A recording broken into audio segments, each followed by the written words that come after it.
James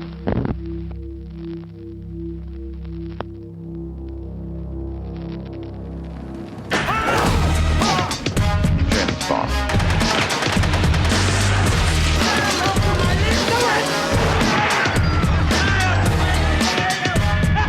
Say what again? I dare you. I double dare you, motherfucker. Say what one more goddamn time.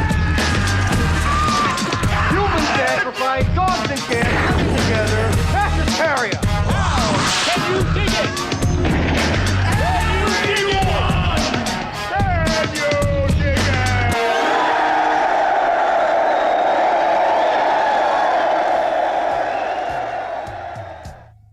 Hey guys, welcome back to the Lucid Nightmare. I'm your host as always, Jay Schatzer, and today I've got a fun 80s flick for us.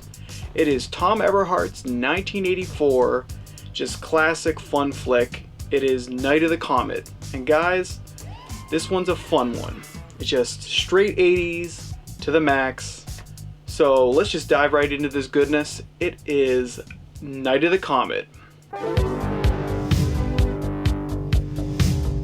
Night of the Comet is a wild 80s horror film that blends a hefty helping of science fiction elements with goofy era humor to make a fantastically fun adventure romp filled with dangerous zombies, sexy valley girls, and nefarious government agents.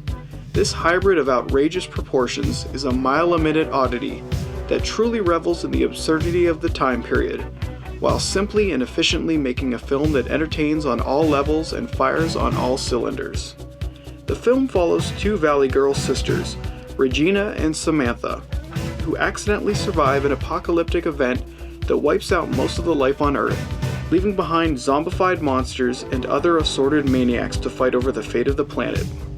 Teaming up with another survivor named Hector, the girls scour the Los Angeles landscape for more allies and possibly an answer to why the world has gone to hell, while at the same time trying to stay alive. With tongue-in-cheek humor fully intact, this film is one for the record books, as it delivers comedy, chaos, and a deadly comet in ridiculous amounts. Catherine Mary Stewart takes on the role of Regina, the eldest and more responsible sister of the film. Stewart looks absolutely stunning as the central character of the story, and her charisma shines in the movie. Balancing both an emotional and comedic tone, Stewart gives the film a much-needed stability that manages to seep into every core of the production.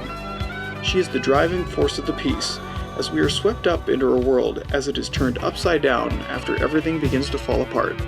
Through these moments, we are able to use her as our emotional anchor, and Stewart is well up to the task in shouldering most of the weight of the film. Paired up with Stewart is Kelly Maroney as Samantha, the younger, immature sister who brings much of the comedy to the film. Maroney plays the role of the bubbly cheerleader who isn't taking the end of the world too seriously. Her goofy portrayal of the character is a blast to watch, and she brings much of the energy of the film to life. It's the combination of Maroney and Stewart's performance that really establish the feel of the movie, and it's their contrasting personalities that really make this one hell of an entertaining ride. Last but not least is Robert Beltran as Hector, the Eric Estrada look-alike survivor who unexpectedly gets stuck palling around with Regina and Samantha. Beltran plays an excellent everyman who, like Catherine Mary Stewart, is able to balance both the comedic moments of the film and the more horror-centric ones. Overall, the combination of the three main characters is a real treat, and their interactions and chemistry can really be felt throughout the entire runtime of the movie, making for an enjoyable pack of heroes to root for. The overall look of the film is rich in imagery, giving the post-apocalyptic Los Angeles a red hazy lensed visual palette that really does set an ominous tone for the flick. It's desolate and lonely in total representation, and it truly works wonders for the genuine feel of the movie. There's just something beautifully haunting about seeing a red-tinged and deserted Los Angeles landscape, and the film thrives in giving that ominous feel whenever it can. Adding on top of that is the tremendous opposition that our main survivors come up against as they make their way across the urban landscape. From rage-filled zombies to bloodthirsty punks to evil government agents, the film is packed to the gills with memorable villains, and the filmmakers make great use of those assorted baddies.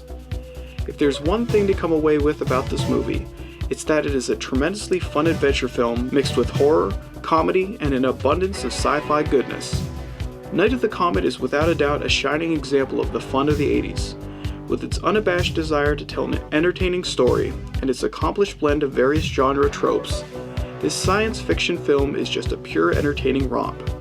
Catherine Mary Stewart, Kelly Maroney, and Robert Beltran make a perfect team in delivering the goods in the entertainment department, and their chemistry shines on the screen every moment of the film. The sheer combination of dread and hilarity are perfectly captured in this comedy-horror hybrid, and Tom Eberhardt and company do a respectable job in delivering the goods on all levels.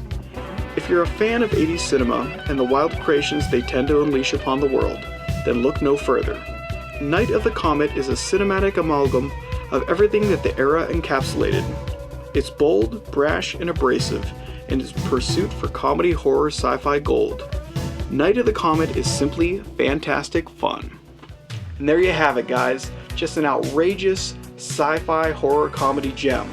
Night of the Comet is just, without a doubt, a hell of a time at the movies. So if you're into that kind of stuff and you love those kind of movies, you really owe it to yourself to check this one out. But that's it for me. I hope you enjoyed the review, and I hope you like what I'm doing here. If you do, please like and subscribe, and if you have time, leave a comment below. But until then, guys, I will see you at the next movie review. Take care.